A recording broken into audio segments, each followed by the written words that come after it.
Suzanne Braden is the director of a nonprofit dedicated to saving giant pandas. She talked with me about the significance of Bao Bao's flight to China. Because there's only 1,864 pandas left in the wild, so every panda must participate in the captive breeding program, and she is a vital participant in that program. How tough an adjustment will it be for Bao Bao? There'll be some adjustment. I don't think it'll be terrible. Her big brother, Ty-Shan, certainly made the adjustment, and he's thriving and doing very well now. Actually, the humidity they tend to like, when they get cold weather, they like that. So it'll take a little time, but she'll adjust. They're resilient creatures. Resilient indeed. Sui Ting-kai, the ambassador from China to the United States, said that Bao Bao is a clear envoy of China-U.S. friendship. He went on to say that he's a symbol of how we can make ourselves stronger through cooperation with partners, with the ultimate aim not to conquer others, but to maintain peace in the place where we all live. Talk to us about panda diplomacy, why these pandas are so important in creating a bridge between China and the rest of the world, in a sense. Well, because I think everybody, when you look at a panda, you fall in love with them. It's impossible not to do. There are very few people on the planet that don't love a panda. So anything that brings people together from different countries and different places in the world is a positive thing. And if we can't save the pandas, we're really not going to save any endangered species. Talk to me about some of the obstacles for pandas. I mean, we know about habitat destruction, the earthquake of 2008. Talk to me, because you've been at this for quite a while. What are some of the obstacles that you see out there? Well, the biggest obstacle is us, humans. They survived great for millions of years, and it's only when humans started encroaching onto their habitat and into their territory that they became endangered. They survived the last ice age, so they're a pretty resilient creature, but we throw obstacles in their path. They are solitary animals, so when the breeding season does come, if there's a road or a highway or a power line in the way that impedes the male and the female from getting together, that's a human-caused problem. And public awareness, where was it when you first started on this? Where is it today? Oh, when I first started 17 years ago, it was very low. People had no idea that the pandas were so endangered. I think everybody saw them as cute and cuddly, but had no idea about how severely, endangered they were. The awareness has greatly increased, but we still have a long ways to go. I always say that the children are our best hope for the future, because they're the ones that are going to have to carry on the fight to keep the pandas. Suzanne Braden, the director and CEO of Pandas International, thanks so much. Commerce Minister Gao Hucheng is saying that China and the U.S. are too intertwined to afford a trade war. Trade wars should not become an option. Given the weak global economic recovery, the two largest economies in the world, China and the U.S. should cooperate to facilitate the sustained growth of bilateral trade and investment. Gao's comments came at a time of increased trade frictions between the world's two biggest economies. U.S. President Donald Trump has blamed China for maintaining an unfair trade advantage, and during his campaign threatened to levy a 45% tariff on Chinese products. The minister noted that the commerce history between the two countries stretches back a long, long time. Speaking of lengthy times, the diplomatic relations between Beijing and Washington, well, really relatively young in the general scope of things. 45 years ago, China's leader Mao Zedong and U.S. President Richard Nixon met to normalize relations between their two countries.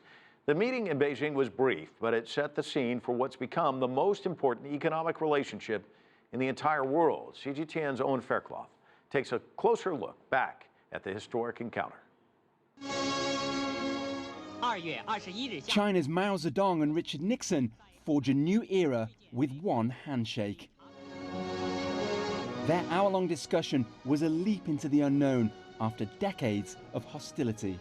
It was a huge gamble by both sides, particularly by the President of the United States, who went to the capital of a state that we didn't recognize. The US had isolated China since Mao's Communist Revolution and the founding of the People's Republic of China in 1949. Now renowned anti-communist Richard Nixon wanted to reverse course by reaching out to him. It was a big shock. We must recognize that the government of the People's Republic of China and the government of the United States have had great differences. We will have differences in the future. But what we must do is to find a way to see that we can have differences without being enemies in war. Chas Freeman was Nixon's lead interpreter for the week-long visit. This was an entirely novel experience for both sides. There were a lot of people in China who did not favor this opening. There was a great deal of tension. There were, for example, military men who had fought against us in Korea, some who had lost their sons in Korea.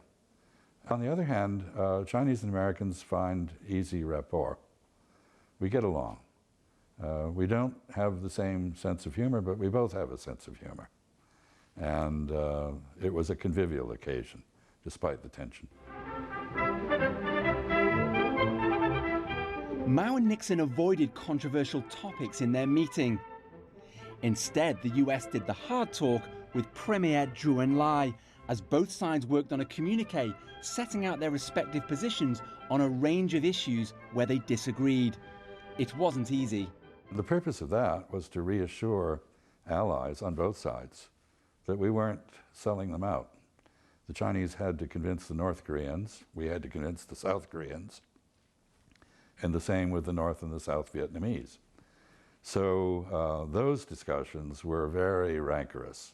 Their work finally done, Nixon offered his hosts a last toast. This was the week that changed the world. When that week was over and you got back on board the plane to fly back to Washington, what went through your mind? What was the mood like? Well, I think I, like everyone else, was elated. This had been a great success. It was a diplomatic feat of considerable difficulty. And yet this diplomatic breakthrough was soon overshadowed by problems back home. Almost exactly 4 months after meeting Mao, Nixon's downfall began here at the Watergate complex in Washington. Members of his own staff burgled their Democratic opponents to spy on them in the run-up to the election. Facing impeachment for trying to cover up the conspiracy, I'm not a crook. Nixon became the first US president to resign in office.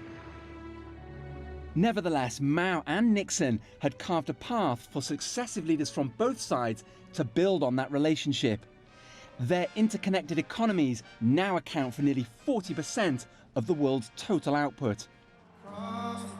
But new US President Donald Trump's anti-Chinese comments have left some wondering where that relationship is heading. Well, I think now the stakes of a breakdown in the US-China relationship are much higher because you have a much deeper economic relationship and a much more even military balance between the two. And I think that as both countries go forward in their relations, they need to be aware of what each side could do to the other in the event of a problem spiraling out of control.